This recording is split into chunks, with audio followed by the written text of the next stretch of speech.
माला फेरूं न हरि भजूं, मुख से कहूं न राम। माला फेरूं न हरि भजूं, मुख से कहूं न राम। मेरा हरि मुझे भजे, मैं पाऊं विश्राम। मेरा हरि मुझे भजे, मैं पाऊं विश्राम। मुझको कहाँ ढूंढे रे बंदे, मैं तो तेरे पास में। मुझको कहाँ ढूंढे रे बंदे, मैं तो तेरे पास में। खोजी होए तुरंत मिल जाऊं, एक पल की तलाश में। खोजी होए तुरंत मिल जाऊं, एक पल की तलाश में। मुझको कहाँ ढूंढे रे बंदे, मैं तो तेरे पास में। मुझको कहाँ ढूंढे रे बंदे, मैं तो तेरे पास में। कहें कबीर सुनो भाई साधो, मैं तो हूँ विश्वास में। कहें कबीर सुनो भाई साधो, मैं तो हूँ विश्वास में। नमस्कार मेरे प्यारे भाइयों, मेरे परमपिता परमात्मा के प्यारे जीव हंसों। मैं बंदी छोड़ से यही अरदास करता हूं कि आप सब मेरे भाइयों का विवेक पहले से ज्यादा और ज्यादा से ज्यादा बढ़ता ही जाए, और ऐसी कोई दुविधा ना रहे जो मेरे भाइयों के मन में 1% भी भ्रम पैदा कर पाए। हर चीज ऐसी क्रिस्टल क्लियर होती चली जाए कि एक भी काल का दूत मेरे भाइयों को भ्रमित ना कर पाए। परम पिता परमात्मा तक पहुंचने वाला रास्ता ऐसा क्लियर दिखाई देने लग जाए कि अब कोई भी भ्रमित ना कर पाए। मैं बस यही अरदास करता हूं उस परम पिता परमात्मा, उस बंदी छोड़ सतगुरु से, कि मेरे भाइयों को इतना विवेक जरूर देवे कि वो सत्य और असत्य का निर्णय स्वयं से कर पाएं। किसी से भी पूछने की कोई जरूरत ही ना बचे। इन सत्संगों को सुनकर ऐसा विवेक जागे कि हर प्रश्न का उत्तर स्वयं अंदर से ही आने लगे। ऐसी दया हो जाए मेरे भाइयों पे तो मैं समझूंगा कि मेरा सत्संग करना अब सफल हो गया है।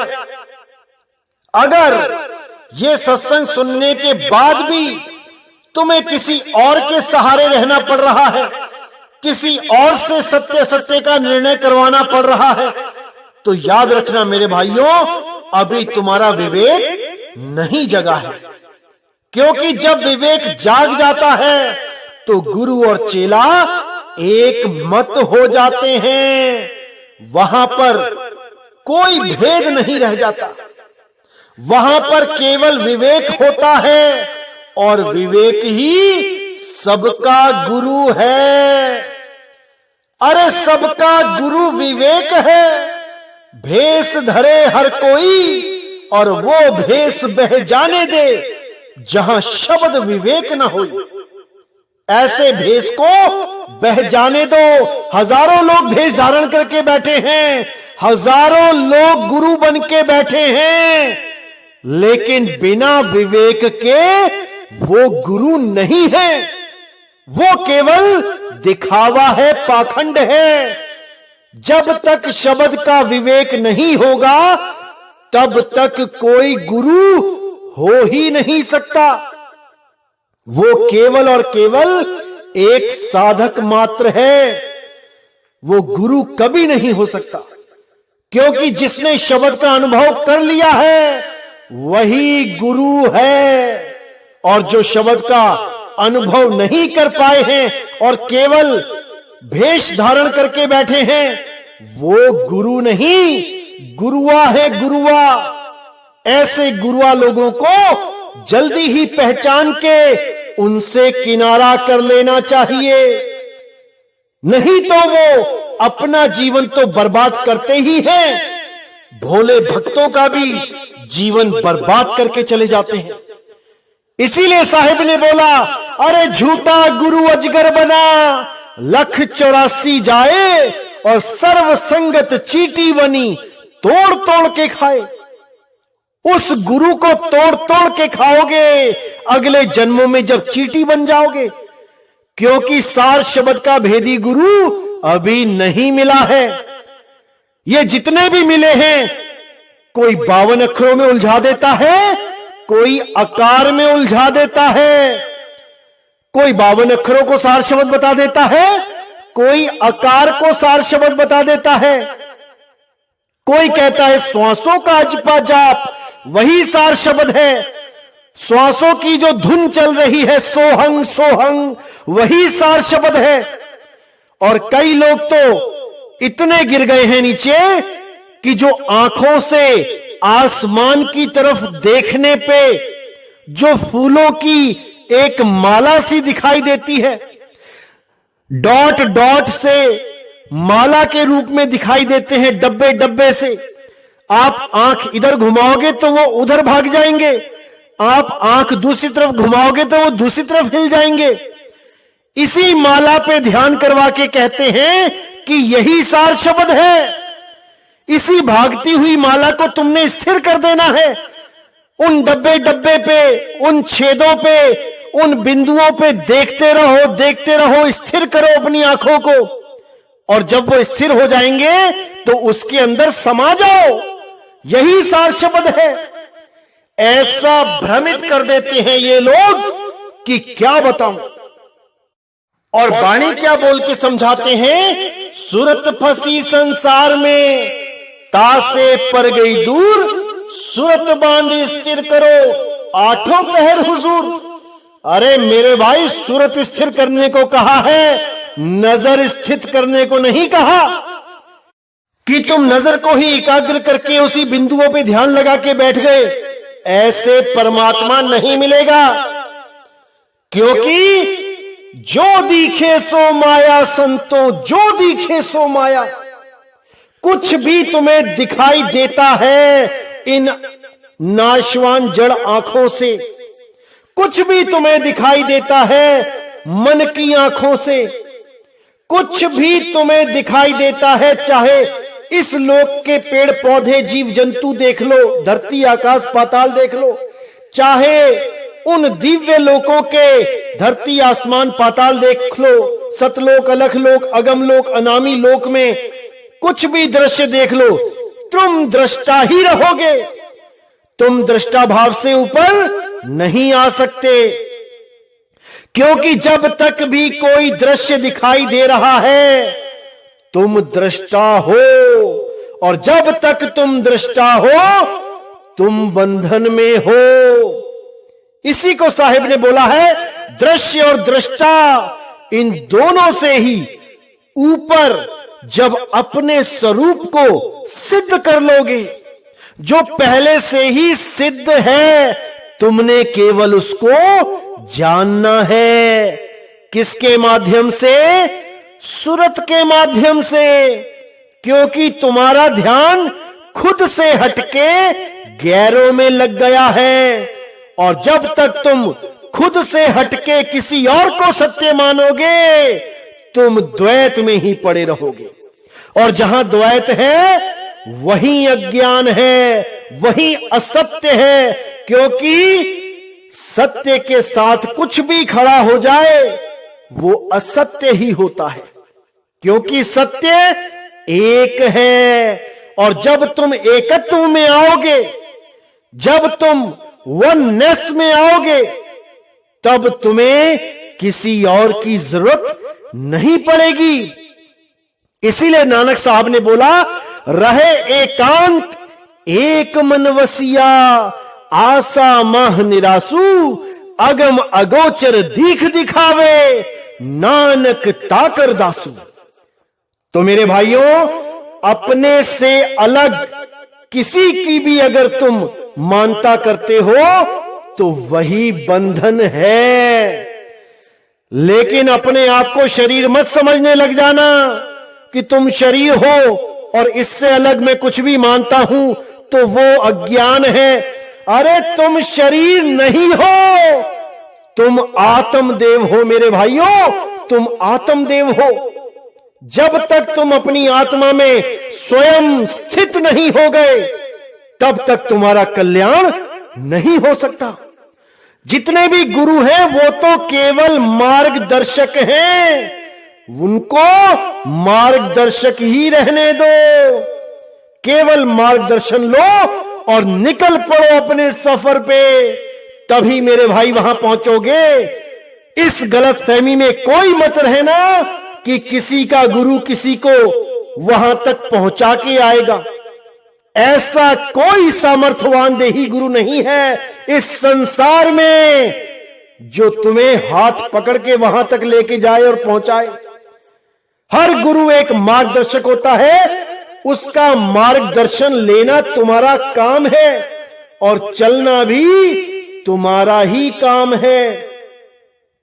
ऐसा भी होता है, बहुत से लोग मार्गदर्शन लेते हैं गुरुओं से और फिर उनको वो मार्ग सूट नहीं करता।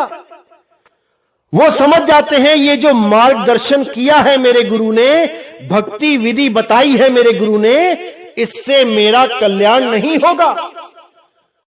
ऐसे बहुत से लोग ऐसे गुरुओं को छोड़ के भी चले जाते हैं जिनसे उन्होंने पहले मार्गदर्शन लिया था, लेकिन वो समझ जाते हैं कि इससे हमारा कल्याण नहीं हो पाएगा। इसलिए वो उन गुरुओं को छोड़ के कोई और गुरु धारण कर लेते हैं। अब अगर कोई गुरु ये कहने लगे कि अगर मुझे छोड़ के जाओगे तो नरकों में चले जाओगे, तुम्हें काल खा जाएगा, तुम्हारे घर में दुविधाएं आ जाएंगी, तुम्हारे यहां संकट आ जाएगा, बीमारियां आ जाएंगी। अगर कोई भी गुरु ऐसी बात करता है तो याद रखना मेरे भाइयों, वो गुरु हो ही नहीं सकता। वो तो एक बिजनेसमैन है जो तुम्हें डरा धमका के अपना बिजनेस ठप होने से बचाना चाहता है। इससे ज्यादा वो कुछ नहीं हो सकता। याद रखो मेरे भाइयों, गुरु एक मार्गदर्शक होता है, इससे ज्यादा कुछ नहीं। अगर इससे ज्यादा उसको कोई कुछ बनाता है तो वो केवल उसके शिष्य की श्रद्धा होती है। उसी का शिष्य उसे बंदी छोड़ बनाता है, उसी का शिष्य उसे परमात्मा तुल्य बनाता है। ये सब केवल भावनाओं का खेल है। असल में गुरु केवल गुरु होता है, वो परमात्मा नहीं होता। क्यों नहीं होता? क्योंकि वो अभी भी 5 तत्वों के सहारे सब कार्य कर रहा है, जबकि परमात्मा इन 5 तत्वों से न्यारा होता है। वो जब एक इंसान बन के आता है तो वो 5 तत्वों के सहारे नहीं होता। वो केवल हमें दिखाने के लिए एक इंसानी चोला धारण करके आता है। वो चाहे तो आकाश में आकाशवाणी करके समझा दे सारा ज्ञान, लेकिन वो कभी ऐसा नहीं चाहता कि कोई भी बिना गुरु के परमात्मा तक पहुंचे, क्योंकि गुरु ही सारी मर्यादाओं को बताता हुआ उस जीव के अज्ञान को छुड़ाता है, उस जीव के ऐबों को छुड़ाता है, उसके विकारों को दूर करता है। और जब जीव साफ सुथरा हो जाता है, पांचों विकारों से जुदा हो जाता है, अलग हो जाता है, तब परमपिता परमात्मा उसे खुद तक आने में सहायता करते हैं। वही करते हैं जो कुछ करते हैं, ये जीव कुछ नहीं कर सकता। गुरु केवल मार्गदर्शक होता है और मुक्ति केवल परमात्मा देता है, वो शब्द गुरु देता है। इसीलिए साहिब ने बोला, सेवा को दो ही भले, एक संत एक राम, और राम है दाता मुक्ति का, संत जपावे नाम।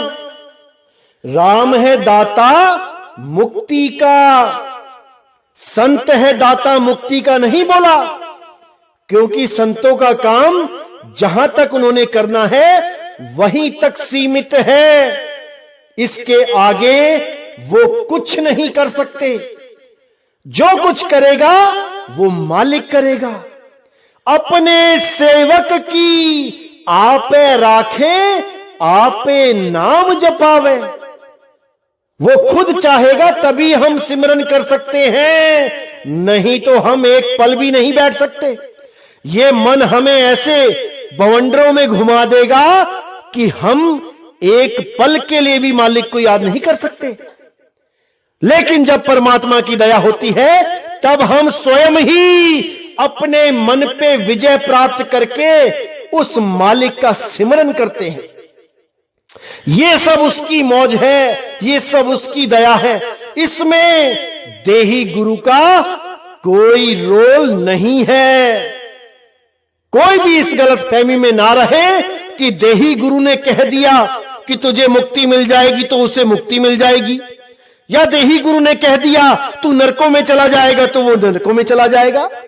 ऐसा कुछ नहीं होता मेरे भाई, ऐसा कुछ नहीं होता।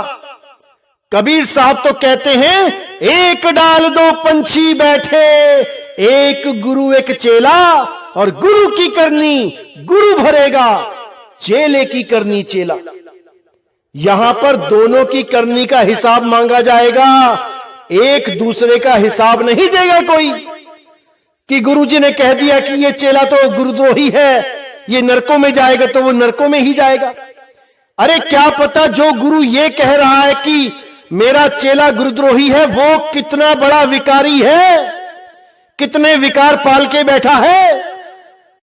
इसकी क्या गारंटी है कि गुरु के विकार खत्म हो गए, जो चेले को श्राप देने निकल पड़े।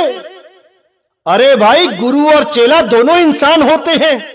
भगवान बनने की कोशिश कोई ना ही करे तो अच्छा है।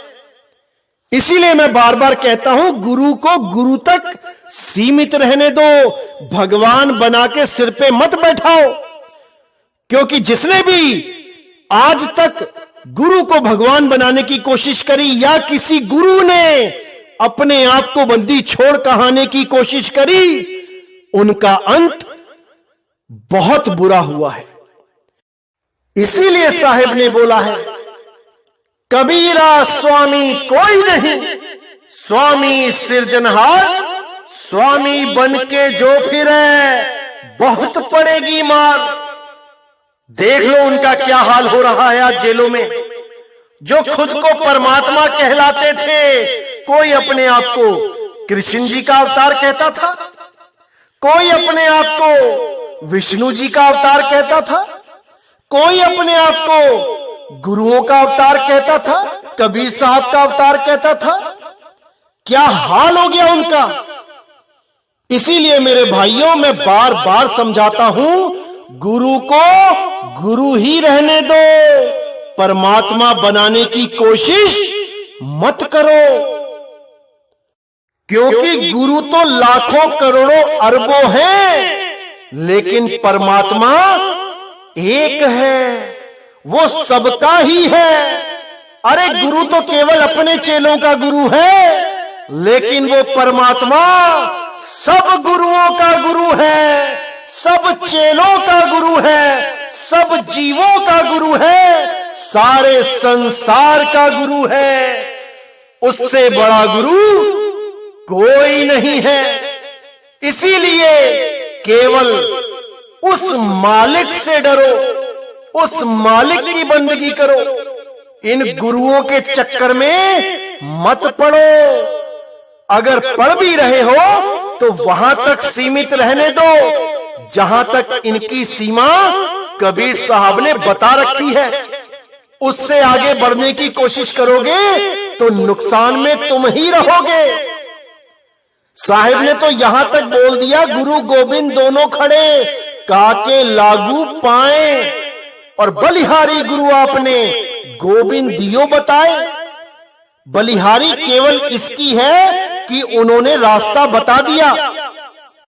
अब वो गुरु खुद कितना उस रास्ते पे चला है ये आप और हम नहीं जानते। हम तो केवल इसी में निहाल हो जाते हैं कि गुरुजी ने हमें रास्ता बता दिया। अरे भाई, कल को तुम्हें गुरु बना के कोई बैठा दे, बिना अनुभव के तुम भी रास्ता बता दोगे? जो गुरुजी ने तुम्हें बता दिया है उसी को कॉपी पेस्ट करके आगे चेले को बता दोगे? इससे क्या हो जाएगा? क्या गुरु बन के बैठ जाने से तुम्हारी मुक्ति हो जाएगी? कभी नहीं होगी, क्योंकि मुक्ति का दाता गुरु नहीं है, राम है। और जब तक राम को प्राप्त नहीं कर लोगे तब तक केवल एक तोता गुरु बन के बैठे हो तुम। जो तुम्हारे गुरु ने तुम्हें पढ़ाया वही तोते की तरह रट के आगे चेले को बताने लग गए। अरे अनुभव ज्ञान कहां से लाओगे? क्या है तुम्हारा अनुभव ज्ञान? जब तक अनुभव ज्ञान नहीं हुआ तब तक गुरु भी 84 में जाएगा और चेला भी 84 में जाएगा। इस भ्रम से बाहर निकल जाओ कि गुरु कोई भी बैठ गया गद्दी पे वो पूरा ही गुरु हो जाता है। ऐसा नहीं होता। बहुत से गुरुडम चल रहे हैं ऐसे जहां लाखों लोग गुरुओं के पीछे हैं, लेकिन ना तो कभी गुरु को उस परमात्मा की अनुभूति हुई और ना ही कभी चेलों को। तो क्या बनेगा उनका? अरे दोनों ही 84 में जाएंगे, कोई बचाने वाला नहीं है, क्योंकि अनुभव ज्ञान ही तुम्हें जन्म मरण से बचाता है। भले तुमने कितनी ही बार क्यों ना गुरु जी के पैर दबा दिए, गुरु जी के हाथ दबा दिए, गुरु जी को तेल मालिश कर दी, अगर अनुभव ज्ञान नहीं है तो कुछ नहीं है। नाम लिया ना लिया बराबर है। इसीलिए मैं कह रहा हूं, केवल शब्द गुरु को आधार मानो, वही है जो तुम्हें पार कर सकता है। उसके बिना अगर किसी पे आधारित रहोगे तो मेरे भाई जन्म मरण से कभी नहीं निकल पाओगे। एक गुरु को साधक ही समझो, वो भी साधना कर रहा है, और क्या पता चेला गुरु से आगे निकल जाए। क्या पता गुरु अभी साधना पूरी ना कर पाए इस जन्म में और चेला अपनी साधना पूरी करके गुरु से पहले शब्द में समा जाए। ऐसा भी होता है मेरे भाइयों। आप गोरखनाथ का ही उदाहरण ले लो। उसको नाम देने वाला कौन था? मच्छंदरनाथ। अब नाम देने वाला मच्छंदरनाथ है और नाम लेने वाला गोरखनाथ है, लेकिन मच्छंदरनाथ ने जो उसको नाम शब्द दिया था वो उसका ही सिमरन, उसका ही जाप सही से नहीं करता था, वो पीछे रह गया। और जो गोरखनाथ महाराज थे उन्होंने तन मन से गुरु के द्वारा दिया गया नाम प्रकट कर लिया। आज भी गुरु गोरखनाथ को गुरु मच्छंदर जी से ऊपर देखा जाता है।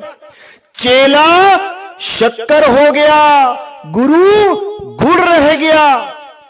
इसलिए मेरे भाइयों, इस दुविधा से निकल जाओ कि यहां पे कोई गुरु और चेला है। अरे आप पे गुरु, आप पे चेला। समझ जाओ मेरे भाइयों, इसको समझ जाओ। मैं अपने जीवन में बहुत से साधुओं से मिला, बहुत से संतों से मिला, और मैंने उनसे एक ही सवाल पूछा कि आप जिस चीज का प्रचार कर रहे हो, लोगों को जो बता रहे हो, क्या आपने उसका अनुभव कभी किया? आप यकीन करना मेरे भाइयों, 99.99% उन लोगों का मुंह लटक गया, हाव भाव बदल गए, बोलने का स्टाइल चेंज हो गया, हड़बड़ाहट आ गई, क्योंकि वो केवल दूसरों को बता रहे हैं कि परमात्मा को खोजो, परमात्मा को खोजो। खुद खाली बैठे हैं, लेकिन गुरुडम चला रखा है, गुरु गद्दी पे बैठे हैं। कोई शक भी नहीं कर सकता कि वो खाली है या भरे हैं। कोई पूछ नहीं सकता कि आपको कभी परमात्मा का दीदार हुआ है कि नहीं। इसी चीज का फायदा उठा के ये गुरुआ लोग सतगुरु बने बैठे हैं, केवल और केवल गद्दी के सहारे कि मेरे पास गुरु गद्दी है। अरे क्या करेंगे ऐसी गुरु गद्दी को जो तुम्हें 84 में लेके चली जाए। साहिब कहते हैं, फूटी आंख विवेक की, लखे ना संत असंत, और जाके संग 10-20 हैं, वाको नाम महंत। जिसके साथ 10-20 लोग जुड़ जाते हैं वो अपने आप को महंत समझने लग जाता है, जबकि महंत का मतलब होता है महाअंत, जिसकी सर्व इच्छाओं का अंत हो चुका हो, जो अपने जीवन को केवल और केवल जीवों के कल्याण के लिए लगा के बैठा हो। वही असली महंत है, ना कि इन गद्दियों पे बैठे ये भगवाधारी सफेद कपड़े पहन के, हरे पीले नीले गुलाबी ये कपड़े पहन के बैठ के अपने आप को महंत समझने लग जाते हैं। ऐसा बिल्कुल नहीं है मेरे भाइयों। इस दुविधा से बाहर आ जाओ। असली महंत है तुम्हारा आत्मज्ञान। जब तुम आत्मज्ञान में आ जाते हो, वो आत्मज्ञान ही तुम्हें महंत बना देता है, ना कि 10-20 साधुओं को अपने साथ मिला के वोटिंग करके, या आश्रमों में झगड़ा करके, या गुरुओं को जहर देके, या उनको गलत इंजेक्शन, गलत टीके लगा के उनको स्वर्गवास करवा के और खुद गद्दी पे निवास हो जाना महंत कहलाता है। ऐसा नहीं होता। या फिर गुरु से झगड़ा करके कि मुझे गद्दी क्यों नहीं दी, अपना एक नया गुरु गद्दी डम चला देना, इसको महंत कहते हैं? कभी नहीं। महंत एक अवस्था का नाम है, जिस अवस्था को प्राप्त करके आपके सारे विकार शांत हो जाते हैं। अब आपका काम, क्रोध, लोभ, मोह, अहंकार केवल करुणा में बदल जाता है। अब आपको सारे संसार में केवल एक ही चीज दिखाई देती है कि इन जीवों का कल्याण कैसे हो। इसके अलावा ना तो आपको कोई गुरु की गद्दी दिखाई देती है, ना ही आपको गुरु दिखाई देता है, क्योंकि गुरु शब्द है, कोई देही गुरु नहीं है। जो देही गुरु है वो केवल मार्गदर्शक है। हमने भाव में आके उसको गुरु बोल दिया है, क्योंकि ज्ञान देने वाले को गुरु ही कहते हैं।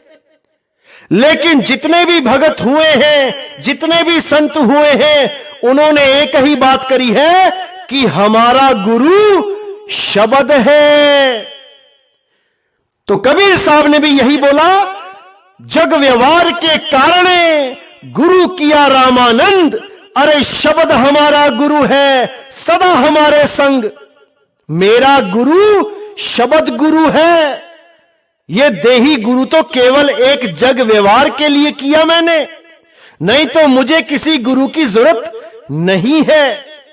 इसी प्रकार अगर हम सत्य ज्ञान को समझ लेवें तो हम स्वयं ही गुरु हो जाते हैं, क्योंकि गुरु ही चेले को पार करेगा। हम स्वयं खुद को पार करेंगे। हमारा असली स्वरूप ही हमारी जीव अवस्था को बदल देगा। हम खुद ही गुरु, खुद ही चेला हैं। अरे आप पे गुरु, आप पे चेला। बस इस चीज को समझना है कि शब्द भी तुम्हारे पास है और सुरत भी तुम्हारे पास है। शब्द गुरु है, सुरत चेला है। इसके अलावा कोई कुछ नहीं है। सब प्रकार के भ्रमों से बाहर आ जाओ मेरे भाइयों, बाहर आ जाओ। जितने भी लोग ये देही गुरु के पीछे पड़े रहते हैं, देही गुरु की चापलूसियां करते हैं, देह गुरु को मक्खन लगाते हैं, लोगों के लिए भड़काते हैं, अपनी दुश्मनी गुरु को आगे रख के निभाते हैं, ऐसे लोगों को 1,84 में जाने से गुरु भी नहीं बचा सकता। क्योंकि कोई भी इंसान किसी भी गुरु के पास जाकर अगर भक्ति के अलावा, मुक्ति के अलावा और किसी भी चीज में ध्यान देता है तो मेरे भाई उसको 1,84 में जाने से कोई नहीं रोक सकता। एक बात हमेशा याद रखो, आप इस संसार में इसलिए नहीं आए कि आप लोगों का निर्णय करते फिरो कि उसने गलत कहा है, उसने गलत किया है, उसने ऐसा किया है, उसने वैसा किया है। अरे जाने दो, जो करेगा सो भरेगा। तुम केवल अपनी भक्ति पे दृढ़ रहो। तुम देखो कि तुम्हें क्या चाहिए। अगर तुम उस लक्ष्य को छोड़ के कुछ और लक्ष्य बनाकर अगर गुरु के पास बैठे हो तो मेरे भाई तुम्हें कभी मुक्ति नहीं मिल सकती, तुम्हें कभी वो पद प्राप्त नहीं हो सकता जिसके लिए तुमने गुरु धारण किया है। क्योंकि साहिब ने भी बोला कि चौथी गद्दी होई अवतारा, ताका चरित्र विदित संसारा। हम ही उनके सिर बैठ आई, वासे पार कोई नहीं पाई। चौथी गद्दी को अच्छी तरह समझ लो मेरे भाइयों। मैंने शुरू से ही ना तो आश्रम के किसी कार्यभार पर ज्यादा ध्यान दिया, ना ही कभी इस पे ध्यान दिया कि गद्दी पे कौन बैठेगा, महंत कौन बनेगा, और ना ही मैंने आश्रम में होने वाले किसी साधु महात्माओं के झगड़ों पे ध्यान दिया। अरे जो करेगा सो भरेगा। मैंने केवल एक चीज पे ध्यान दिया कि अपनी मुक्ति कैसे हो और जीवों के बंधन कैसे टूटे। इसीलिए उस बंदी छोड़ मालिक ने नितिन दास को चुना इस 13वें पंथ के उजागर के लिए। नहीं तो हजारों साधु बैठे हैं, क्यों नहीं चुना किसी को? यही कारण था, क्योंकि सब अपने लक्ष्य को भूलकर एक दूसरे को नीचा दिखाने में लगे हैं। पता नहीं कितने सत्संगों में एक दूसरे की बुराइयां करते नजर आते हैं। हमारे आश्रमों में कितने ही साधु आते हैं भंडारों में, और आप उनका सत्संग सुन के देखिए, और पहले भी बहुत से सत्संग रिकॉर्ड किए गए हैं। देखो कैसे एक दूसरे की बात को काटते नजर आते हैं, जबकि एक ही पद है, एक ही गुरु है, फिर भी एक मत नहीं है। मैं 10 साल से ये कह रहा हूं कि सारे संतों आ जाओ, मेला करो और एक निर्णय ज्ञान रखो। जब एक पंथ है, एक गुरु है, तो ज्ञान भी एक होना चाहिए। लेकिन हर साधु अपनी अपनी डफली लेके बैठा है। किसी से पूछोगे बताएगा सार शब्द कुछ और होता है, ये जो गद्दी वाले दे रहे हैं ये नहीं है। दूसरे से पूछोगे नहीं, वो गलत बोल रहा है, वो झूठ बोल रहा है, सार शब्द तो मैं बताता हूं क्या होता है। अरे बताओ ना, सारे मिलके बैठो तो सही और एक निर्णय ज्ञान दो। क्यों लोगों को भ्रमित कर रहे हो? क्यों लोगों को पागल बना रहे हो? क्यों लोगों को अपने पीछे लगाते हो?